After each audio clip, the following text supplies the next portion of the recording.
So whatever you're going through, whatever challenges you're going through, just know that it may serve you in the future for some reason. And I would certainly also encourage people to follow their passion and follow the path that you did in a way. You realize that you were not fulfilled, and then you decide, enough is enough, and to live a life with purpose.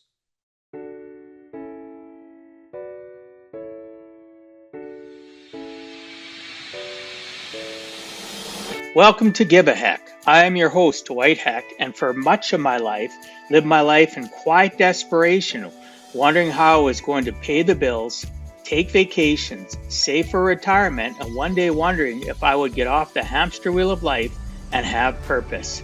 A life that most of society lives, which takes us to work, then home, then repeat, and pays us hopefully enough just to survive.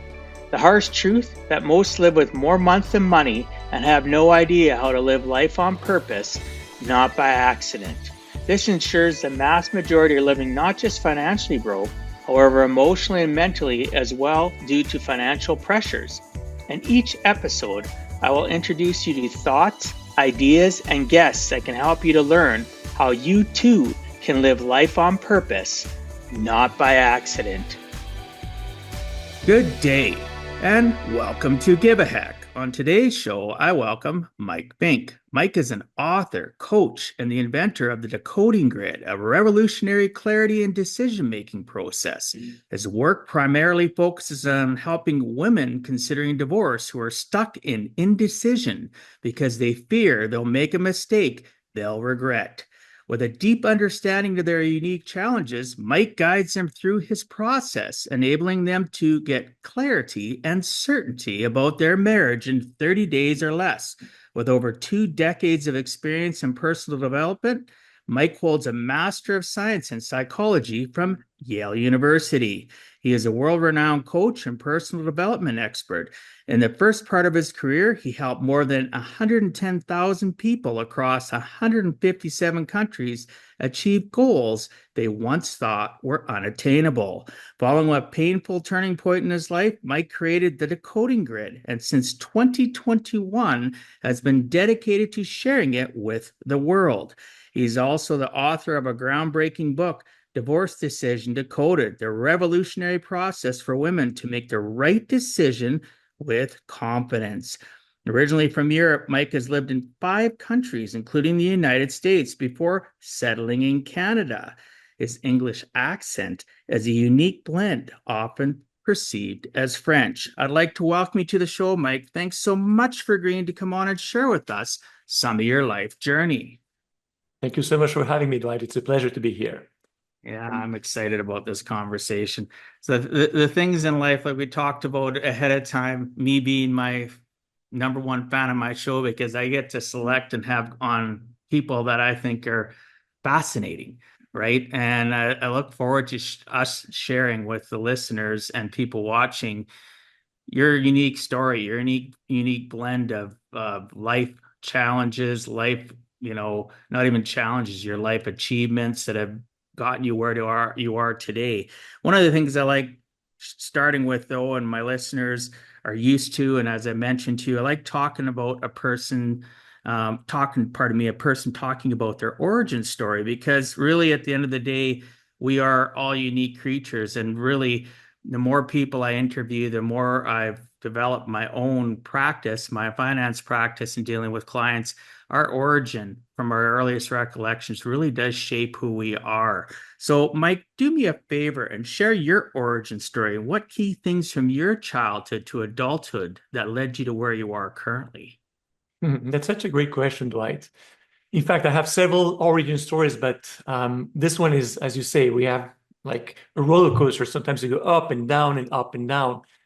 So I actually grew up in Europe. I lived in 5 different countries. I was born in Greece, then after 1 week taken away, lived in Spain, in France, in Italy, in England, then studied in the States, back to France, and finally in Canada. But I was raised by my mom and grandmother, and I would see my father just on during the vacations. They were not married. And what happened is that I grew up, and my father was a very successful businessman. And actually, I'm going to make myself really, really vulnerable.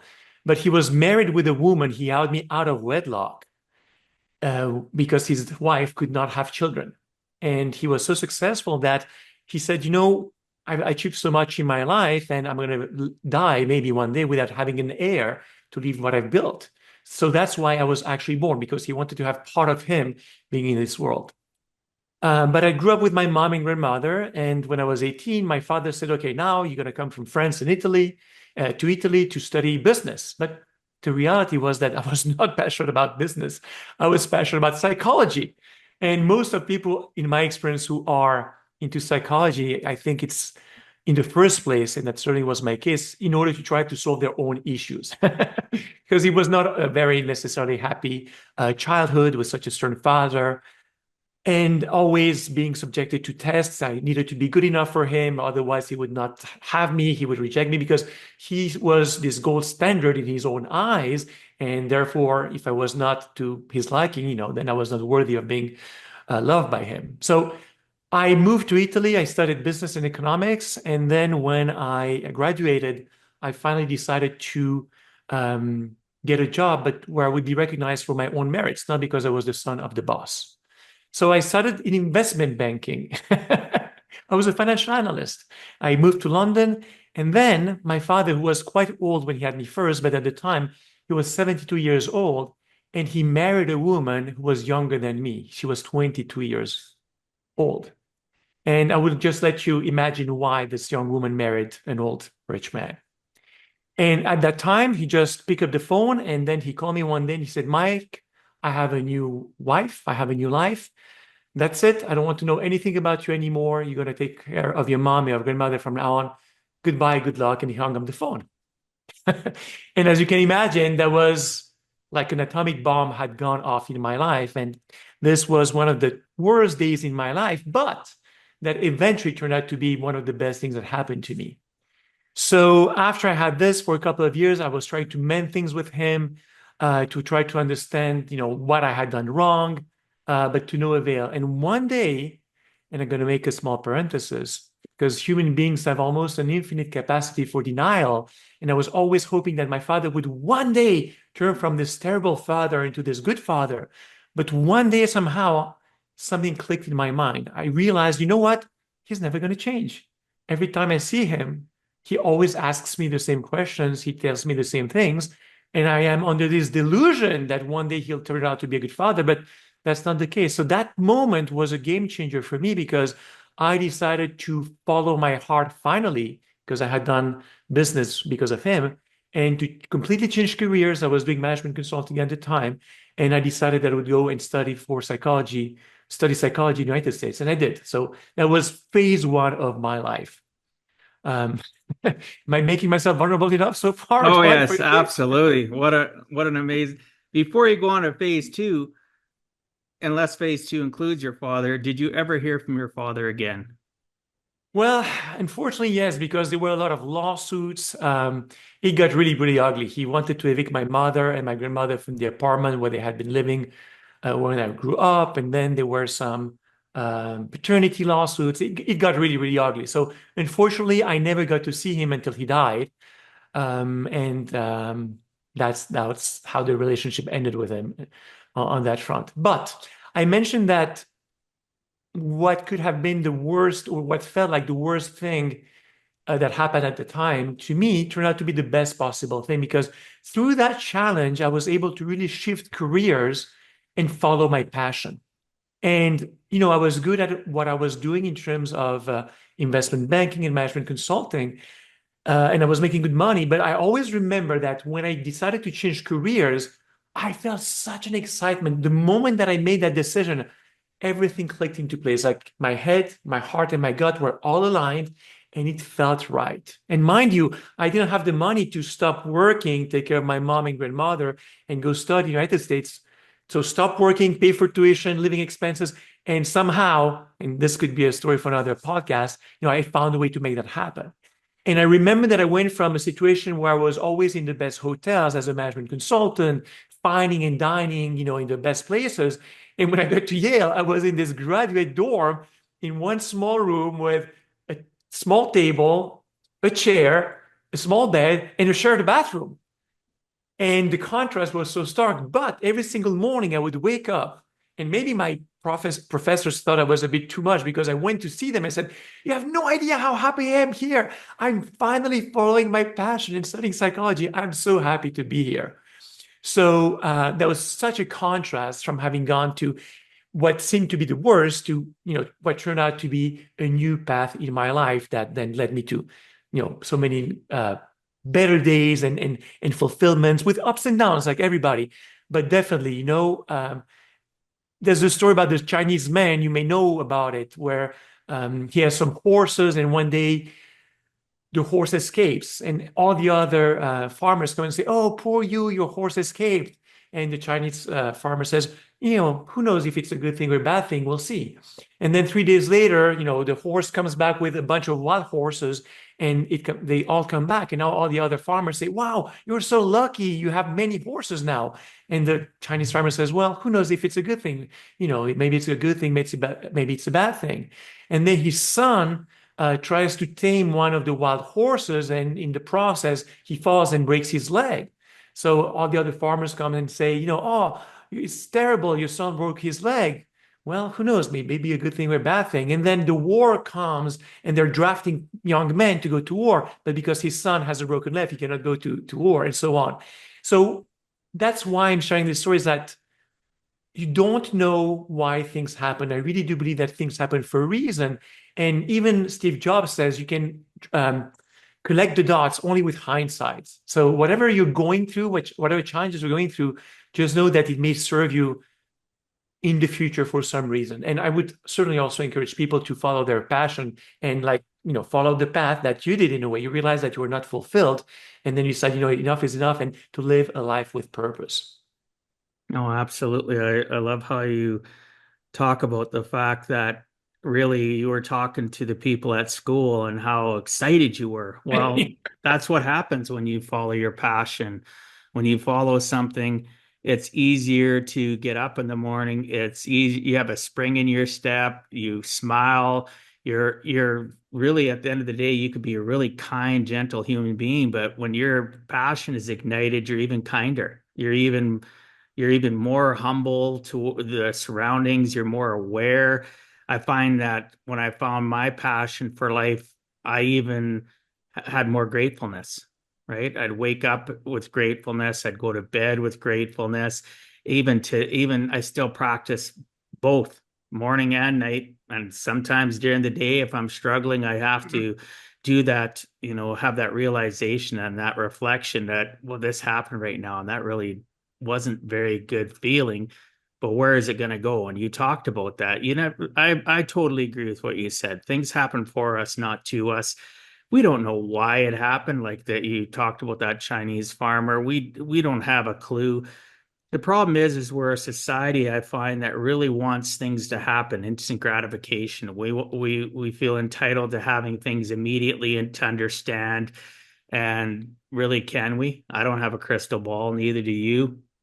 We just have to push forward. Sometimes it's a struggle. So those listening or watching, I'm not,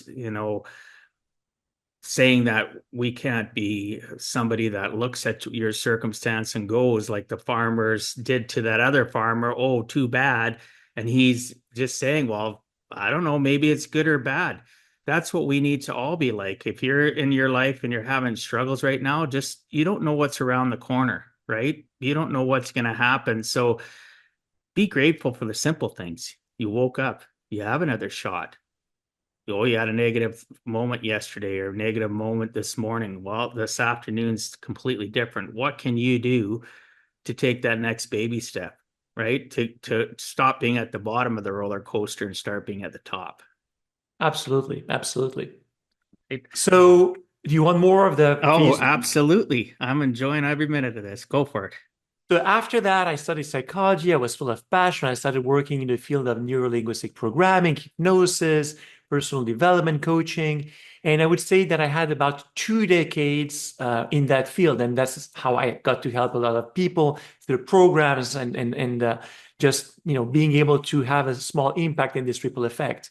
But after the first decade, I got in a partnership. It was a 50-50 business partnership with a gentleman. And I thought, I'm very good at what I do. He's good in marketing. So this could be a match made in heaven. But somehow I had some doubts and feelings which I did not pay attention to at that moment. And I'm going to come back to that shortly. But the first 5 years of our relationship went great. But then the market conditions started changing. We needed to make some adjustments in the way we did business. And this is where things became really clear that we had really different values, different ways of seeing the world, of thinking, of wanting to serve our customers. And we started having more and more conflicts and clashes. And it became really to the point where it was a terrible relationship. We're screaming at one another in front of our top level employee, and I felt ashamed about that. I burned out. I was doing work in the name of teamwork, but that I just loathed. It was just horrible. And I'm saying this because for 5 long years, I struggled. But then I came to realize that the real challenge that I had wasn't that I was not happy in this business relationship. And by the way, I'm not blaming him. We just were not a good fit. But the biggest challenge that I had was not knowing, was the indecision of what do I do about not being happy in this relationship? Do I stay or do I go? And this is the thing that kept me awake at night. And because the human brain craves closure, when it cannot have a proper answer, it goes on overdrive. And for 5 years, I went down the rabbit hole, further down in anxiety, further down in sleepless nights, further down in burnout. I had to take like a total of 6 months time off, and I still hadn't recovered.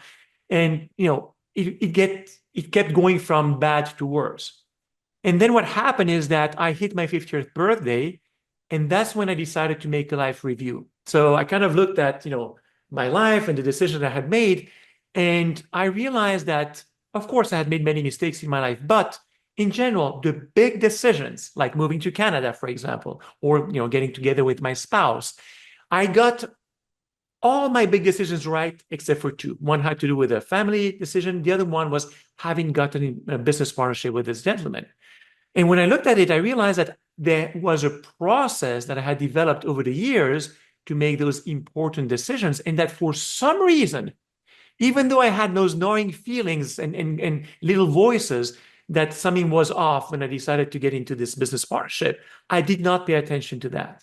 Mm-hmm. And I thought, okay, so maybe let's apply my own medicine. And when I did, I went through that process. And this is when I went from this anxiety and confusion to, now I know what to do. My head was aligned with my heart, with my gut. I had this clarity and certainty of what the right choice was. And I not only knew what to do, but I felt good about it deep in my bones. And it wasn't easy because it meant that I had to buy him out. It meant that I had to sell an asset to get the finances to buy him out. It left me financially depleted. I had to start from scratch. It was not easy, but I was in this state of mind that I know it's the right thing to do, and I am at peace with my decision no matter what. So once I went through that process, the universe works in funny ways. Shortly after, my spouse's brother, who was a medical student, he was finishing his medical studies, had to make a decision. I think he had been studying for 16 years, those crazy long studies for specialty and so on. And he had to make some choices. And for the previous 2 years, he was completely undecided, confused about what to do because there were pros and cons on each side.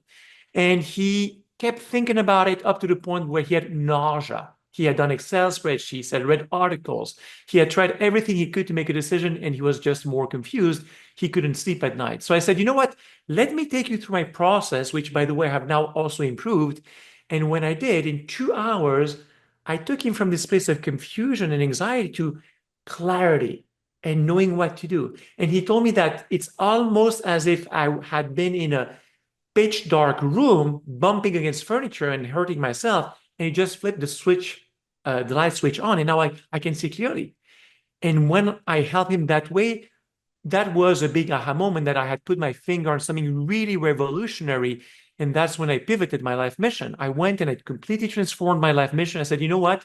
I believe I have found something that can transform people's lives, the way people make important decisions, especially when they are very complex and when there is a high cost of failure, meaning if you get it wrong, it's going to be very painful, very costly on so many different fronts.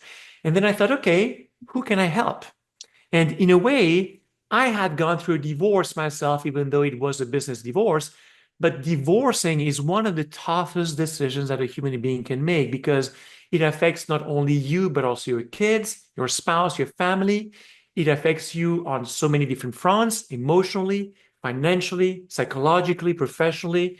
It impacts you for years to come, maybe for the rest of your life. So the cost of failure is so high that I realized, this is a problem that many people face. And this is the perfect process to help them get that clarity and certainty to make the right decision fast, in 30 days or less. I really mean it. Because once you understand how to put the pieces together of the puzzle, it's just like the Rubik Cube. I have two Rubik Cubes in my hand right now. And for your listeners, I have one that is completely jumbled and one that is solved. But let me ask you this, Dwight. Look at the jumbled Rubik Cube. Are there any pieces missing in terms of the smaller cubes and the color stickers compared to the cube that is all solved? Is there any pieces missing?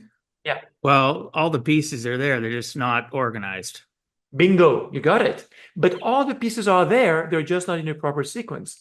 And what I discovered is that we already have all the elements within us to make a decision. It's like this jumbled cube, but we don't know how to make sense of them.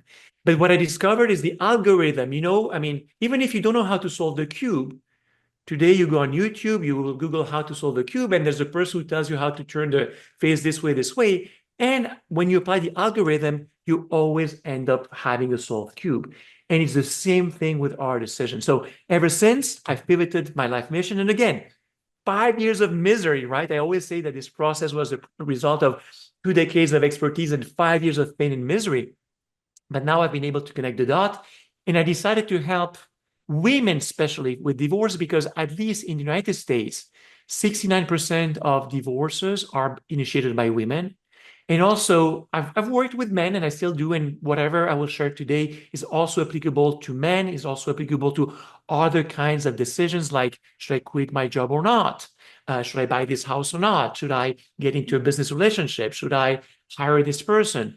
But I found that regarding divorce, women are the one who initiate it most, and also they're the one who are more open to seeking help. In my experience, men are more guarded on that respect. So when people ask me, how come that you're a man and you're helping women? That's why I decided to help women. And how come you can help them? Well, the answer is twofold. Number one is I have discovered a truly revolutionary process. I know it sounds like a grandiose word, but I'll get to share it and hopefully people will realize it. And number two, I have spoken with hundreds of women. So most women experience the decision as to whether to divorce or not, maybe once or twice in their life. I've seen it from hundreds of different angles. I know all the nooks and crannies involved in that decision. So that's how it came to be. And again, my wound became my gift. And now I am on a life mission. I'm going to turn 54 soon. And as we talked before this interview, I'm ready to go, for the next 30 years until I have no more breath left in me, or however long that is, because it's something that I'm passionate about. This is my purpose now. That's awesome. I like the fact that, as you mentioned, though, it can help out women, it helps out men. I understand now why you're helping out women more. And that's true. Women are more open to influence, to helping get rid of their indecisiveness. But I like the fact that your process can help out men. It can help out anybody with their life choices and careers. Because how many of us slip into depression and anxiety, or some people live that way their whole life on that hamster wheel because of indecisiveness, because they don't know how to connect the dots. And as you mentioned earlier, our brain's always looking for closure, but it's also looking for what's next, right? Where are we going? So we're caught in a conundrum. We're caught between two places. So I'm looking forward to talking about this more. One of the things, though, like there's going to be a few things I'm going to ask you just because I want to know. And one of those is, like you lived in 5 different countries. You talked about being born in Greece. You talked about through your origin, ending up living in these different places and going all over the place. What made you choose Canada and specifically Quebec? That's a great question. So, the first part of my life, Spain, France, Italy, was because of my parents. And then I went to London to work. Then I came back to France to take care of my mom after the fallout with my dad. Then I went to Italy to try to mend things with my dad, even though it didn't work. And then when I decided to study psychology and to transform my life and to follow my passion, I went to the States. Then I had to come back to France to help my mom with the eviction lawsuit.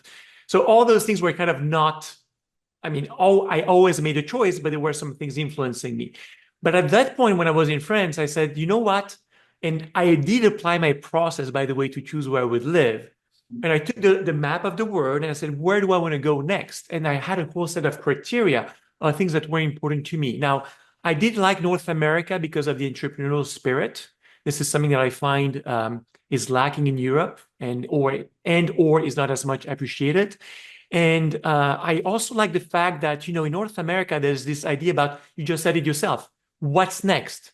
How can we improve? I mean, you're doing a personal development podcast, right? Because in my experience in North America, there's a lot of tomorrow, hopefully can be and should be better than today. So I was very attracted to this part. At the same time, I am European at heart. So I was kind of looking for a compromise between United States and Europe. And then I kept hearing that the top three cities in the world in terms of quality of life, and Vancouver was part of that top three over and over again.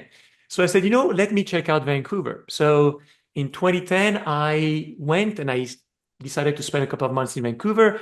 Beautiful city, love it. Also, Whistler is not too far away, and I love snowboarding. I'm very passionate. But what I did find is that it rains a lot.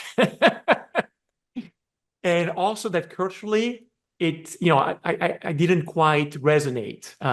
There's a lot of diversity, and it wasn't a click. So I said, okay, let me try what's next. And I had met this gentleman in Toronto for a workshop, the one that I ended up becoming business partners with, who was in Montreal, in Quebec. So I said, let me go and visit him so we can talk, quote unquote, business, and I'll check Montreal. And when I came to Montreal, it was love at first sight.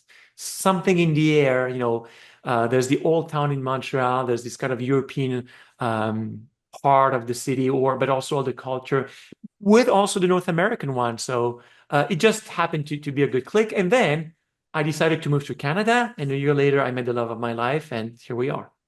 Wow. That's awesome. I love that.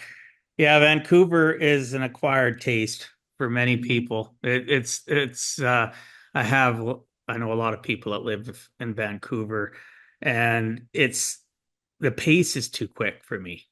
It's just right. It's just go, go, go. Even though it's only a province over, because I live in Alberta. I live in capital city of Edmonton. For those that are new to the show, other people have heard me talk about it. We're only 1.5 million people. I can get across the city in 30, 35 minutes, right? I'm not in massive gridlock all the time. Not that it doesn't happen here, but it's just the pace is slower here. And everybody that have moved from here to Vancouver, majority over the last 20, 30 years have moved back. And the cost of living, let's be real, is even more expensive there. Maybe not when you were checking it out, but the top 5 places in the world for real estate costs, Toronto and Vancouver are both in the top 5 for the world, not just. I know. It's ridiculous. Like so there's so much more anxiety and tension there too, because you can have a husband and wife, for an example, or just a couple that make $500,000 a year and they're barely breaking even because the cost of living is so expensive to own a property, to just everything there. So I think you made a great choice. I've never been to Montreal, but I have lots of friends that have moved there over the years from Edmonton that live in Montreal now. But yeah, and I have a lot of friends that have traveled there and said the same thing. It's just and it's something they haven't been able to really share, in the sense of, why do you like it there so much? I don't know. It's just a feeling. And so now you just, cemented that it's a great feeling that you had. And like you said, you met the love of your life there too. So everything happens for us, right? At the end of the day, Absolutely. at the end of the day, they get snow there. You can find places to snowboard. Yeah, and there's places to. That's also one of the reasons that I love Canada, is for the winter. If you it all depends on whether you like winter sports or not. I'm actually some people think, oh yeah, Canada will become warmer with the climate change, but to me that's a shame. I really want the big cold winters with the snow, you know. But Yeah, I'll just share one more thing about Montreal sure. that I found when I came here, which is after New York City, it's the second city in the world with the highest number of restaurants per capita. So if you like good food, there are so many places you can eat well at very reasonable prices. So yeah, that's another appeal.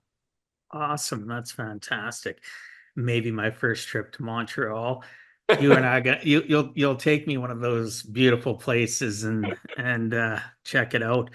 So, Mike, one of the things that I wanted to talk about is I went through my own divorce, Mhm. years ago. It was a nightmare trying to navigate the lawyers, court, and would gladly have accepted any help. However, there was none unless I was willing to spend $400 an hour, right? There's very little support to go through that process because lawyers are so expensive, and on top of that, if you want to go get see a psychiatrist or a psychologist, you're paying a few $100s an hour now too. It's ridiculous. You state you have a deep understanding of women's unique challenges facing divorce. How did this focus, like you mentioned earlier, your focus came about because of the fact the stat of North America, but what made you gravitate? So you talked about the stat, but the stat's not good enough to make us focus our drive. So what really made you, what was that deciding aha moment that you wanted to do it for women more than anything else? Well, let's talk about why I wanted to do it for divorce in the first place, because that was driver number one. And it was because I had gone through a divorce myself. And people think, well, but it's not the same thing. You didn't have kids, but they were employees. I mean, but the reality is that the pain of indecision is gender neutral. And also, in a way, you can be just in as much pain in indecision, even if you are outside of a divorce, even if it's like quitting your job. I know people who have been in a job they hate for years, but they are undecided because they're afraid, well, what if it doesn't work out? And they are stuck in those pros and cons, what if this, what if that? And it's just eating them away. But to me, it was having gone through the pain of divorce and most of all, divorce indecision, because I was wondering, is it me? Is it him? Is it the relationship? Is he right? Am I wrong? What if I'm right? But then I'll still have to start from scratch. So my personal situation, what I went through, is very, very close to a divorce decision. And then the reality is that after that, I started working with both men and women, but there was a natural attraction. I just had more women come to work with me.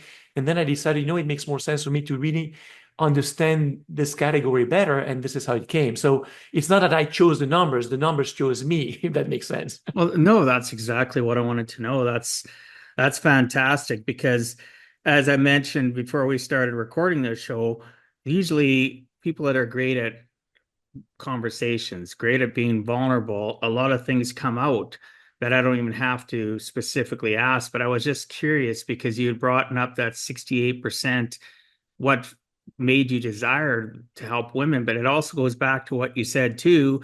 Women are more open. They're willing to accept support. They're willing to be more vulnerable. Men are more stoic, and unfortunately, back to that way that we're raised, like our learned behaviors that little boys don't cry. Men are the providers, and all the old broken stuff that men are taught today. So I appreciate you sharing that. One other thing though that I would wanted to understand though too. So you helped all these people across 157 countries, and you talked about why you developed the Decoding Grid to help people through that indecision and how it'll help anybody out and how it helps men out. Did you have anybody that was a mentor through this process or something that happened in your life that was an aha moment to the development of this critical process? So just to be clear, there were really two phases in my career. So the 110,000 people that I helped was with previous issues. It was Yep. not with the decoding grid. The decoding grid were Yep. after that. But the decoding grid really came from, first of all, my study of NLP, neuro linguistic programming. And there was a very interesting emphasis on our values, because if you think about it, Dwight, every decision that we make, every goal that we set, every endeavor that we uh, decide to take on is based on our values, what we think is important, what we think is right, what we think is wrong. Values is the same root, or valuable is the same root as values, right? Our values tell us what is valuable. So I learned about values with NLP, and then I kind of started elaborating on that and understanding, how they influence us. And I kind of developed this process over really a few years, and then over 2 decades, and then I further refined it in the last few years. So yeah, there's a saying, we always stand on the shoulders of giants. So all my, let's say, psychological education, both from my master's in psychology and a lot of knowledge from NLP. And I'll credit Tim Halbum and his wife, Chris Halbum, who are two wonderful NLP trainers. They're the ones who really introduced me to the power of values. But they kind of gave me that, and for some reason it resonated with me, and I ran away with it in terms of how to use that and create a decoding grid. So it's interesting, though, and the reason I ask those questions is people think that stuff happens overnight. It was a process through, as you mentioned, in a different phase of your life where you helped those 110,000 people in 157 countries. This process was long term from when you went into and learned about NLP, but there's things that happen in your prior life that influenced it, obviously, right? There's those little micro things that happen in our past that we don't give credit to helping us do different things in our life. So when you actually wrote your book, Divorce Decision Decoded, the revolutionary process for women to make the right decision with confidence, it was specifically, when you wrote this book, it was specifically because of this decoding grid. Correct, yes. Because as I mentioned, I had the story with my spouse's brother, and that's when I decided I am onto something. That's when I started helping people with the divorce decision, and they turned out to be more women than men. But I decided, I can really help anybody make important, complex, high-stakes decisions. I am a clarity and decision-making expert, and I will say probably one of the best in the world, given what I have discovered and what I'm sharing. And I had to start somewhere. So, I could help people decide, should I buy or sell my company? There's a story about, there's another podcast you might have heard about. It's called How I Built This with Guy Raz. I know I'm going on a tangent, but I'll be coming back to your question. And there was the story of Cliff Erickson. Sorry, was it Cliff Erickson? Yeah. Or his last name was Erickson, and he's the founder of the Cliff Bar, the protein bar. Yeah. Gary Erickson, I think. And he founded it. He had a co-founder. After a number of years, they were making, I think, $30 million in sales. And her co-founder said, you know what? I think it's time to sell. Let's look for a buyer. And he said, okay, I guess that's what people do. They build companies and then they sell it. And they found a buyer, and they were 3 months into the process. And the day of the signature, like 1 hour before going to meet the lawyers to sign all the papers, and they have found a buyer that would buy them out for $120 million, right? So they would get $60 million each. But something didn't click for him. And he told his co-founder, let me go and have a walk around the block just to get some fresh air. And when he did, he realized that he had been extremely unhappy the previous 3 months. And finally dawned on him that he shouldn't be selling the company, because it was not about the money. It was about his sense of purpose, his sense of identity, right? And he came back into the car and he told his co-founder, we're not going to do this. And she understood that he was serious. But then she said, you know what? I get it. If you don't want to sell, that's fine. But you have to buy me out. And I could have gotten $60 million. So in the end, Gary Erickson had to get a loan from banks to get his company into deep debt. It took him 9 long years to pay the loan back to buy her out. He kept his company. He was able to make it. And in my mind, I was, that's the perfect kind of decision I could have helped him in a few hours to make, to align him, to really understand where he was coming from. Because there's always, quite often, this gut feeling that we feel, but we don't always have the ability to articulate it, to explain it logically or rationally. And because of that, we tend to shove it under the rug. And my process is really one that helps you articulate, understand your gut feelings, understand your values, and align them with your mind. So your logic is aligned with your emotions, is aligned with your intuition. So that's one of the things. But I decided, okay, I can help anyone, but at the end of the day, you have to start somewhere. And divorce was the thing that was closest to my experience. And that's how I decided to make step one. But again, I have 30, 40, 50, who knows how many years in front of me to share this with the world and make a difference in so many different fields. That's awesome. But that's going to flow into, there's, as you mentioned, how did you put it? You had a big smile on your face where you're the best, or however you articulated that. And that's fine. We have to be confident in ourselves and what we do and what we present. And there's people that claim they can do similar things to you. They don't necessarily call it the decoding grid or whatever, but everybody seems to have their pulse, their finger on the pulse of how to help us. What makes your process unique compared to the others? So obviously you can talk about the process and really are available for anybody to help them. As you mentioned, it's not just about divorce, it's about that business decision, how you could have helped the guy from the Cliff Bar company. So what makes your process unique compared to everybody else? And share whatever you are comfortable sharing about it. So I'm looking at the time here. We're about what, another 20 minutes left, Dwight? We Because can go. We can go longer. We can go okay. longer. So I'd rather you have that opportunity to share as much as you want. So Right? really what makes the process different is that it is a process that works on all levels of your brain and being. So let me explain here with a mock-up.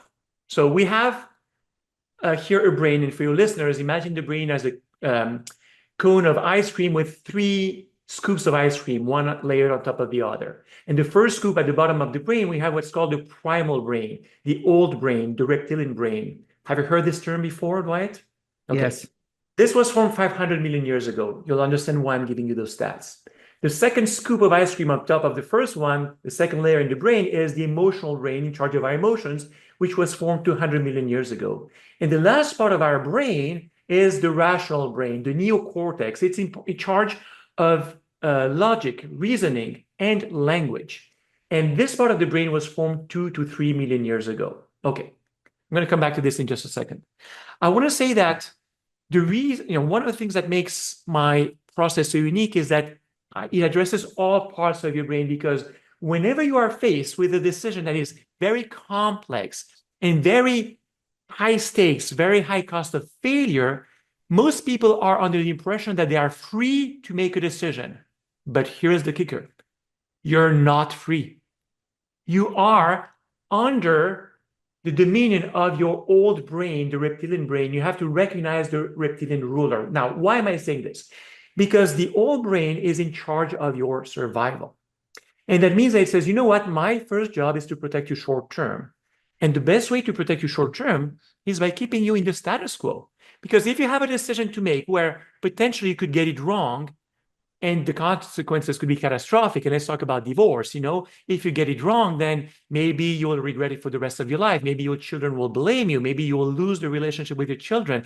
And even if you get it right, the divorce decision, like so many other important life decisions, it usually gets worse before it gets better, right? Imagine renovating a bathroom.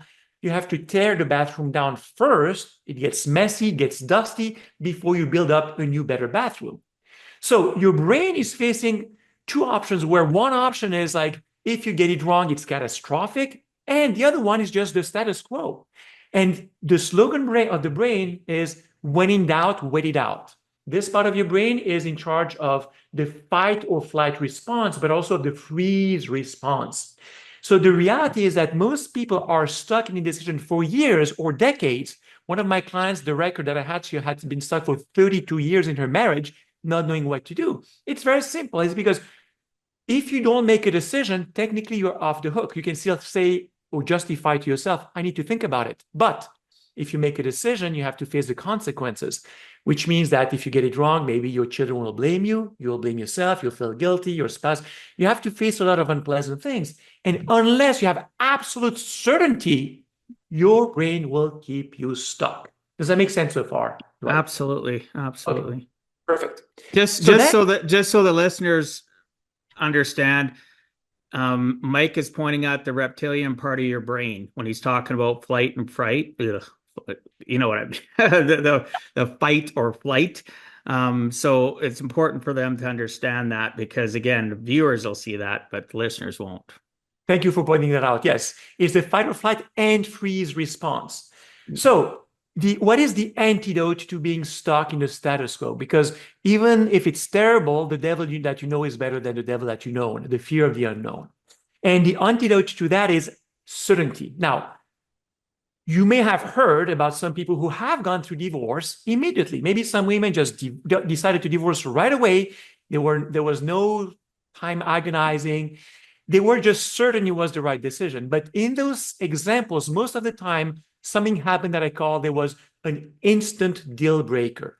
Something happened that was so terrible, so major in the eyes of that person, and it can be quite subjective, that the brain said, okay, I get it. So maybe their husband cheated on them, or maybe their husband became physically abusive, or their spouse stole the money from the college fund for the kids and lost it gambling, or they started doing drugs. But there was something so extreme that the primal brain, the one at the bottom, said, you know what, I get it. If you stay in the relationship, that's more dangerous than you leaving, even if leaving is terrible. But given what has happened, we're better off going.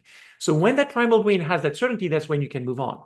But most women or most people who are stuck in indecision with high stakes decisions don't have that level of certainty. So how do you do that? Well, first you need to get what I call logical certainty, meaning certainty in terms of knowing logically and justifying logically why it's a good decision. And number two, you need to communicate that certainty to the other parts of your brain.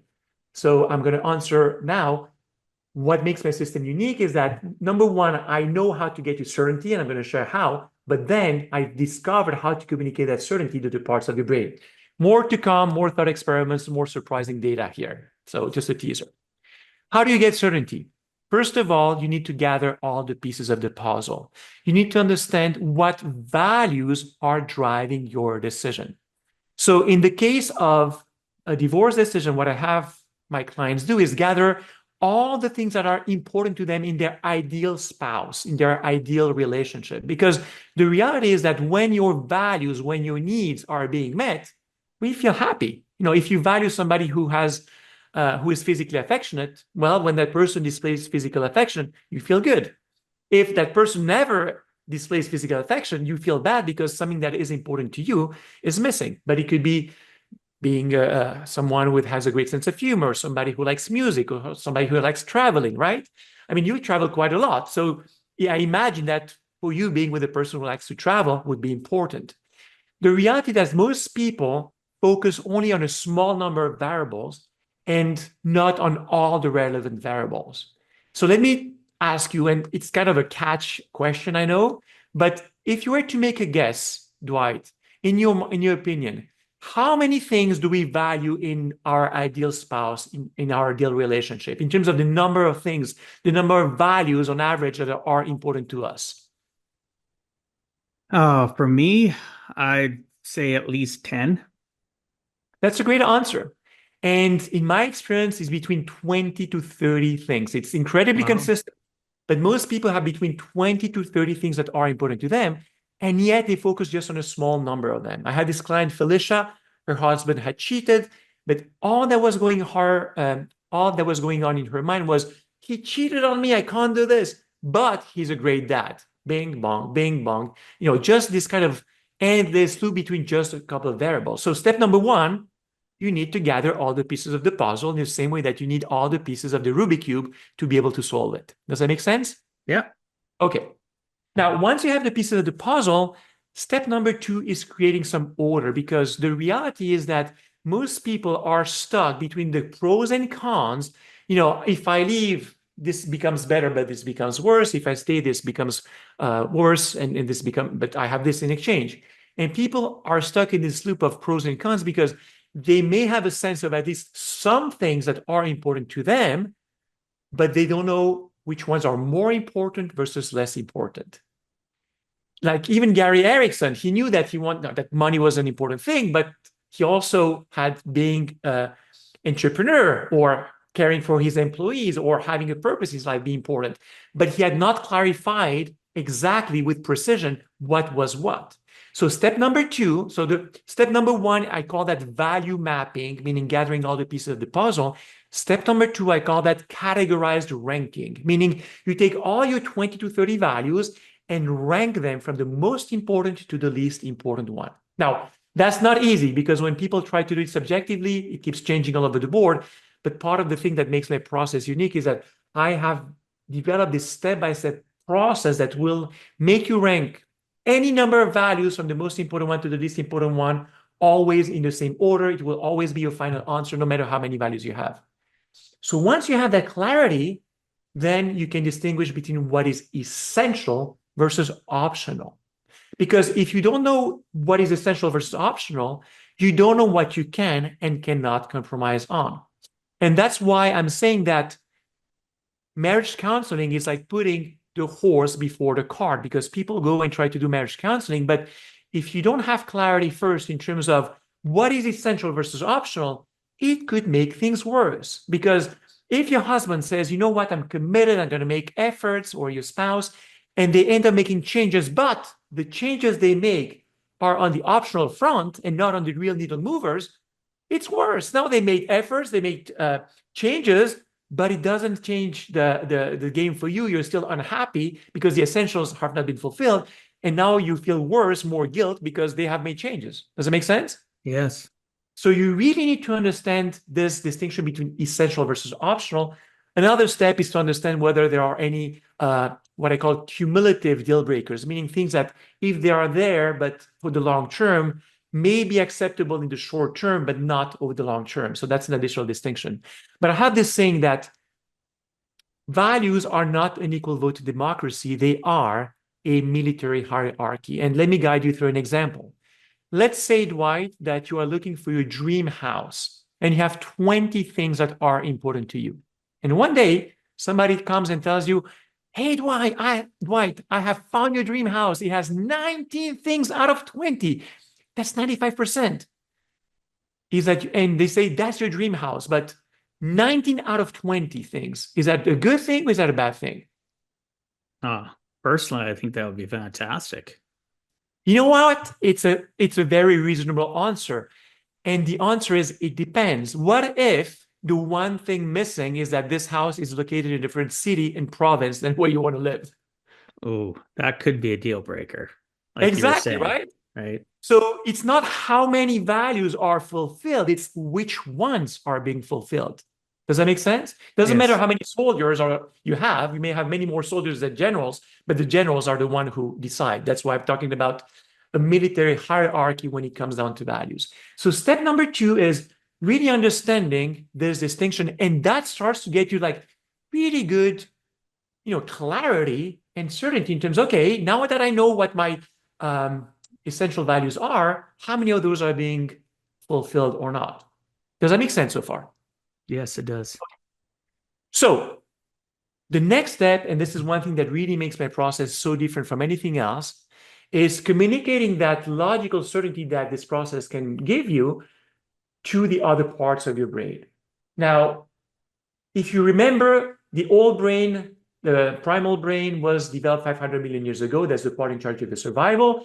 The emotional brain was formed 200 million years ago. And our rational brain in charge of language was formed only 2 to 3 million years ago. That means that the old brain and the emotional brain were formed, pay attention, before we developed language. That means your old brain and your emotional brain do not understand words.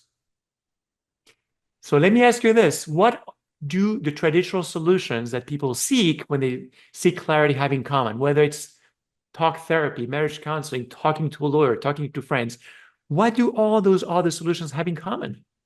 No, they're all about communication, talking. It's not about, because like you said, the old brain and the revolutionary, like the process of our emotional, they don't understand talk. So we have to do something that's going to affect and be able to reprogram and wake up that part of their brain to what the new society is all about, which is talking.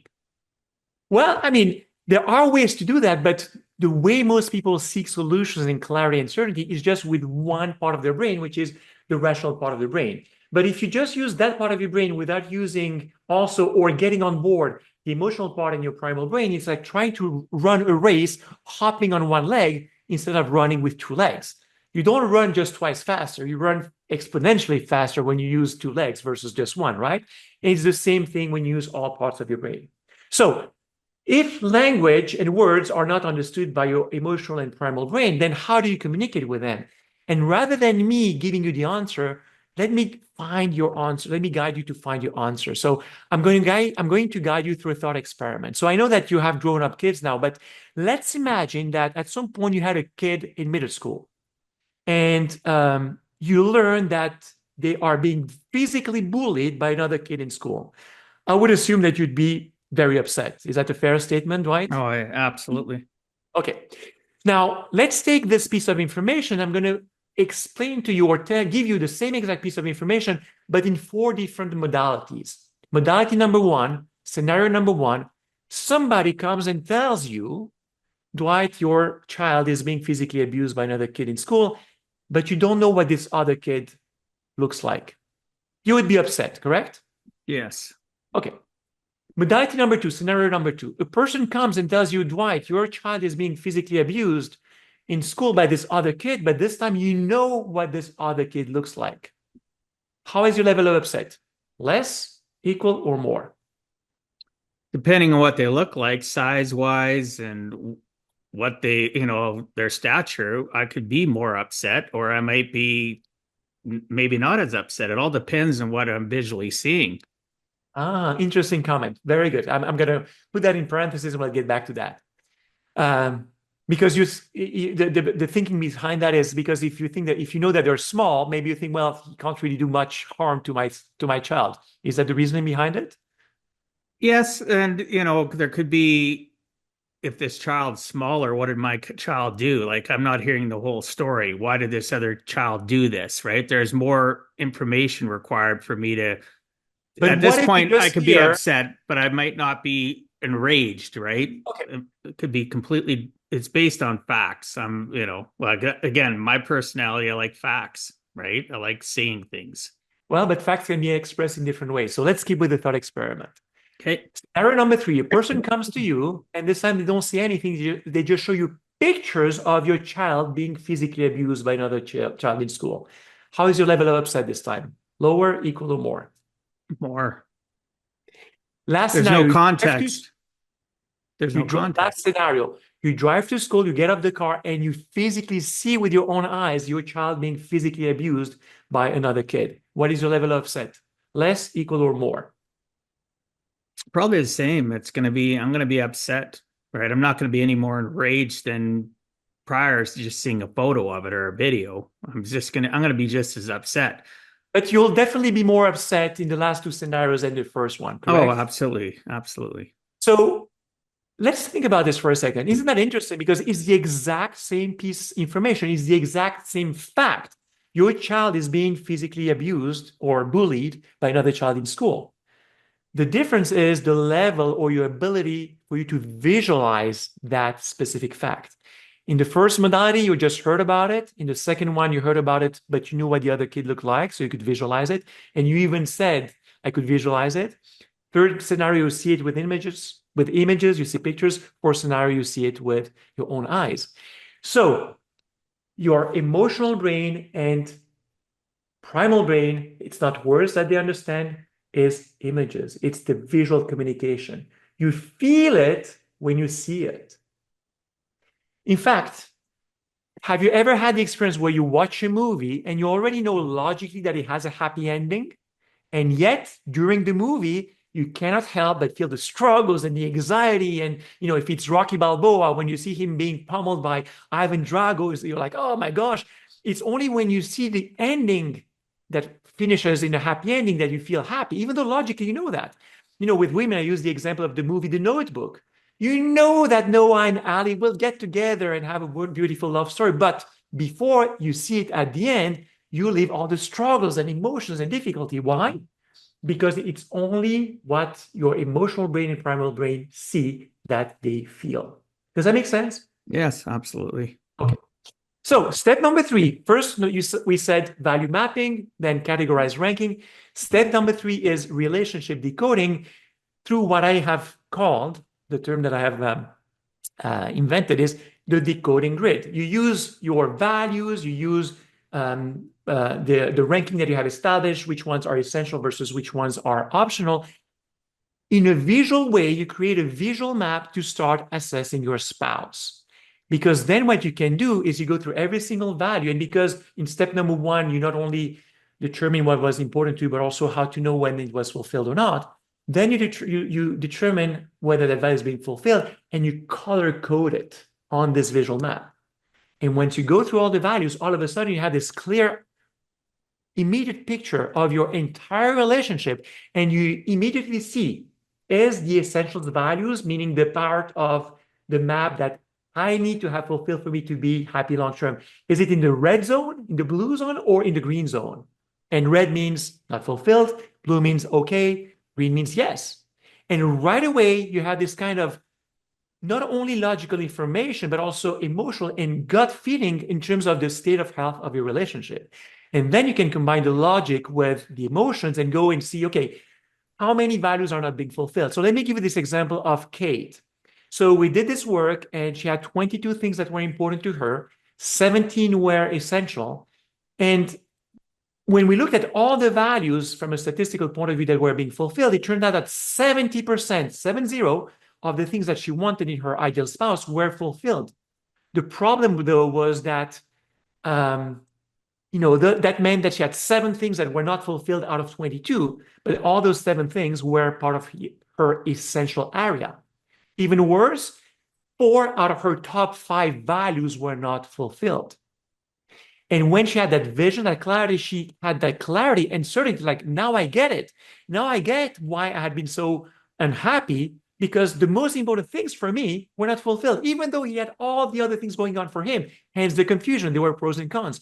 But once she realized that 4 out of her top 5 were not fulfilled, that's when she was able to understand and also determine that her husband would not be able to make sufficient changes, because if he had needed to make those 4 changes plus 3 other changes, that meant 7 long-term significant changes.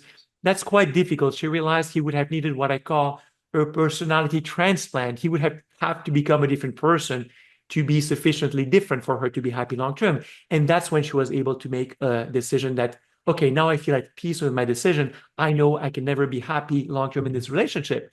But she knew that not only logically, but also emotionally and with her primal brain, because those other parts of your brain felt it too, because they could see it visually. Does that make sense? Oh, yeah. So people listening, Mike's pointing at the brain. So literally your top part of your brain is our communication and a visualization. So once you are able to visualize, talk it out, write it down, like Mike's talking about, it woke up the other parts of her brain to make that decision that it's time to flight.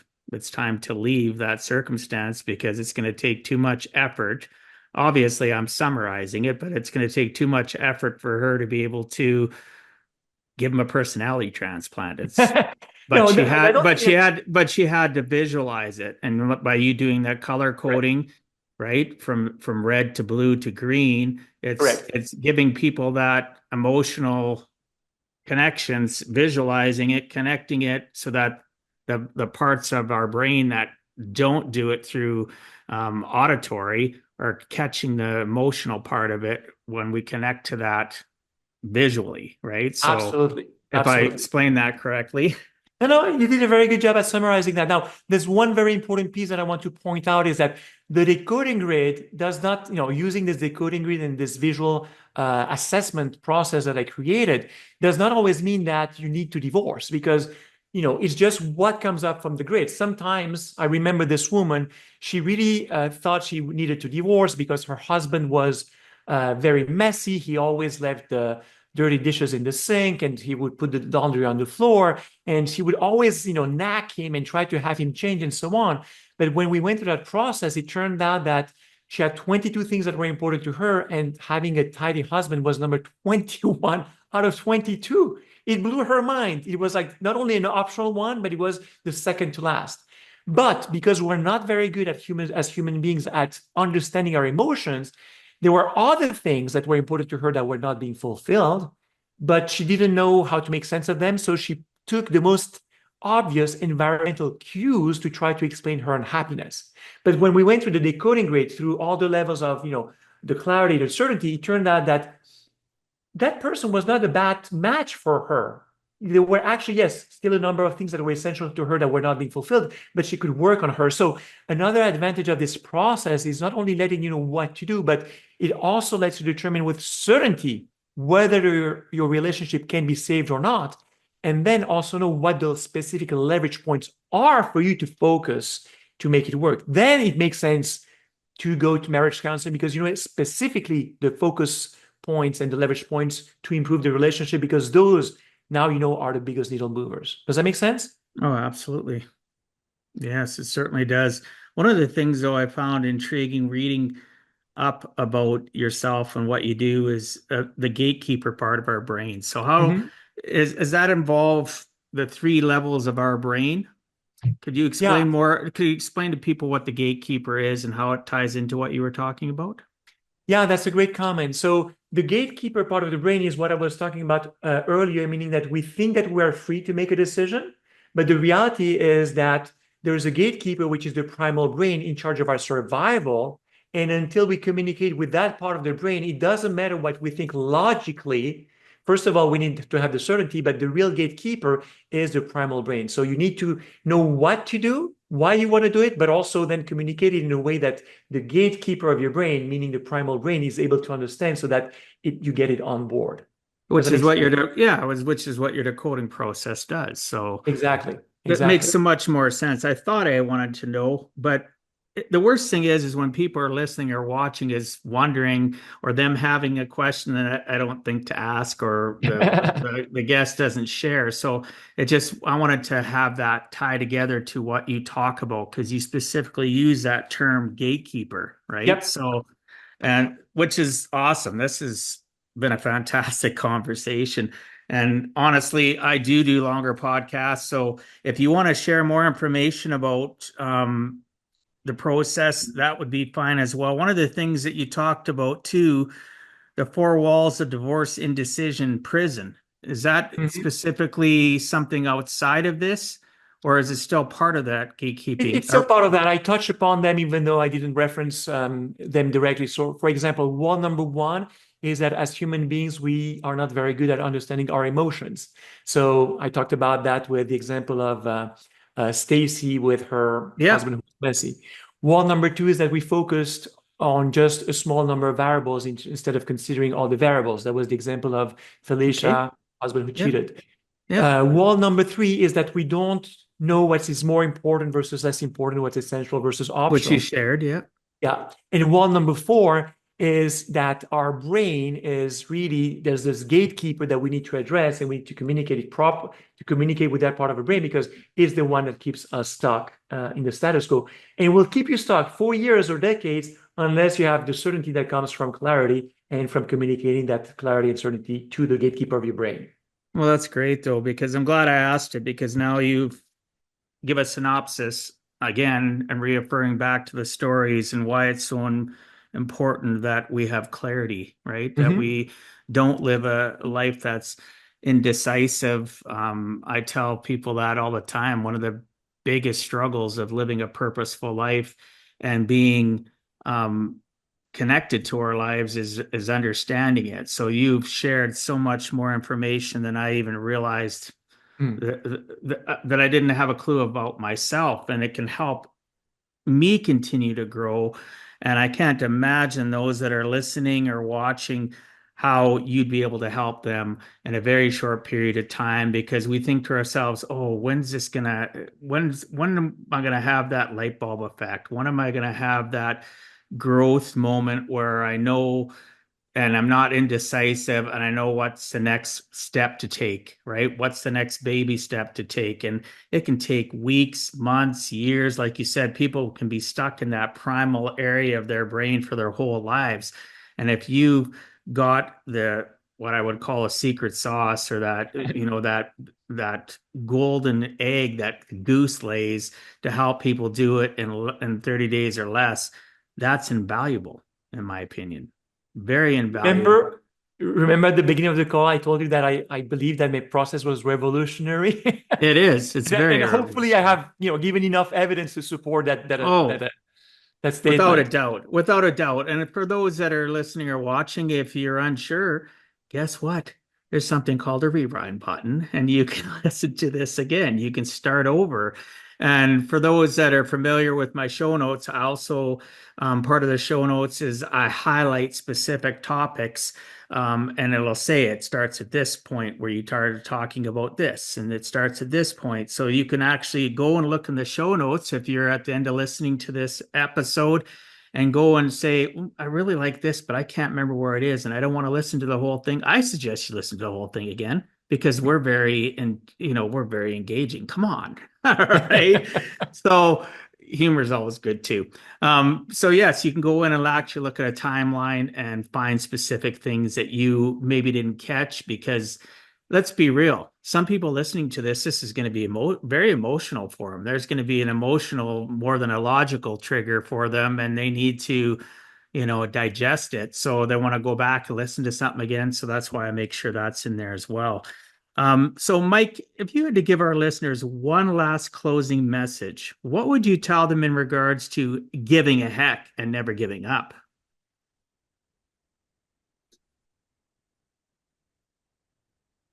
You never know why things happen to you in your life, and the most important thing is to be aligned with your deepest values. Because when you are aligned with your deepest values, whatever happens to you, whatever decision you make, you will be at peace. You will be able to live with it for the rest of your life, even on your deathbed, knowing that you made the best possible decision because you were true to your authentic self.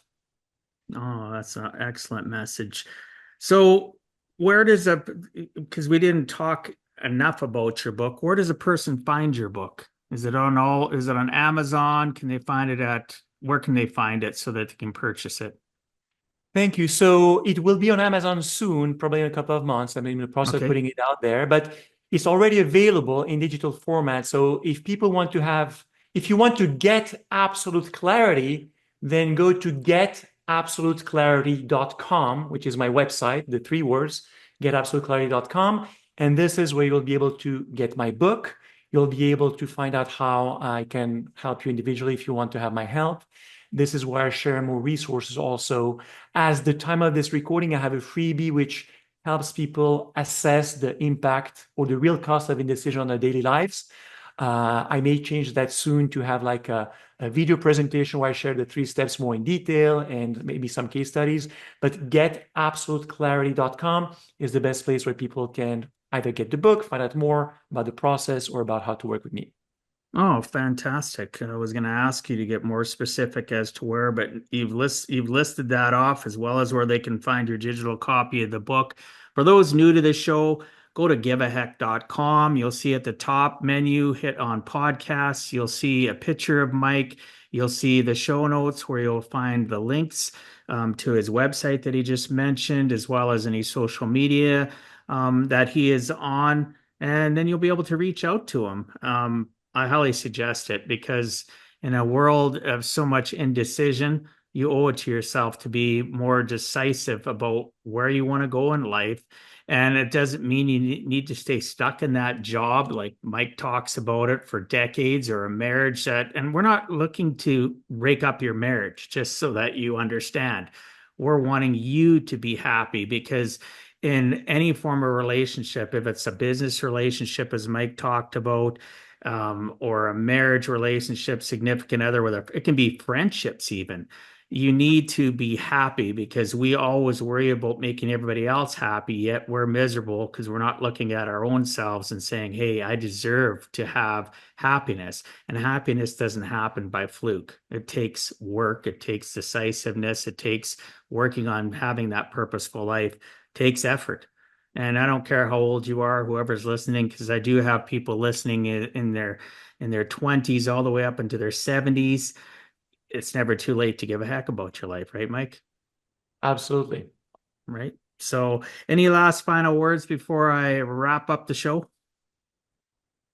Just live a life on purpose. If you are not happy, there's always a solution. Just because you do not see it doesn't mean it's not out there. So just because you don't see a solution doesn't mean there isn't. And live your purpose and be true to yourself. Yes, thank you so much. I appreciate you being on, brother. I'm going to wrap up the show now. For those that are listening to the episode, do your friends, family a favor, share this episode with them. Go on and comment, subscribe, share the show. The more that this happens, the more that the algorithms actually share it, right? It's just like anything. The algorithms want to know that this means something to you. So share it with your family and friends. Tell them how it can make a difference and help them become more decisive in all areas of their lives, not just their marriage, but like, as I mentioned, friendship, business, careers. Again, thanks, Mike. I appreciate your time and sharing some of your experiences so that others too can learn. It is never too late to give a heck.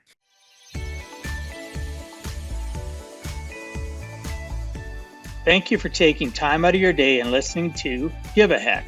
If you find value, I'd appreciate you sharing with your friends and family so they too can learn how to live life on purpose, not by accident. So you do not miss the next episode, please subscribe on your favorite podcast platform and please also post a review. I look forward to reading your comments. This has been Dwight Heck. If you want to check out other podcast episodes or today's show notes, please check out my website, giveaheck.com. And until next time, together let us all strive to give a heck.